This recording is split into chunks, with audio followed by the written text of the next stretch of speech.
எனது அடியான் நஃபீலான அமல்களின் மூலம் என்னை நெருங்கிக் கொண்டே இருக்கின்றான். அவனை நான் நேசிக்க ஆரம்பித்து விட்டால் அவன் கேட்கும் செவியாக, அவன் பார்க்கும் கண்ணாக, அவன் பிடிக்கும் கரமாக, அவன் நடக்கும் காலாக ஆகிவிடுவேன். அவன் என்னிடம் எதையும் கேட்டால் கொடுப்பேன். அவன் பாதுகாப்பு தேடினால் அவனை நான் பாதுகாப்பேன். சஹீஹுல் புகாரி. கேட்கும் செவியாக, பார்க்கின்ற கண்ணாக, பிடிக்கின்ற கரமாக மற்றும் நடக்கின்ற காலாக மாறுவதென்பது அவனுக்கு அல்லாஹ் பல வழிகளிலும் உதவுவதாகும். அல்லாஹ் அவனுக்கு வருகின்ற பிரச்சினைகள், துன்பங்களில் இருந்து அவனை காக்கின்றான்.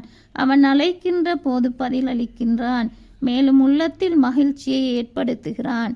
ஃபர்லான் அமல்களுடன் நம்மை சுருக்கிக் கொள்ளாது அல்லாஹு தாலாவின் நேசம், திருப்பொருத்தம் பெறக்கூடிய சுன்னத்தான அமல்களிலும் ஈடுபட்டு அல்லாஹ்வின் பேருதவிகளை கண்முன்னே காண்கின்ற பாக்கியசாலிகளாக மாறுவோம்.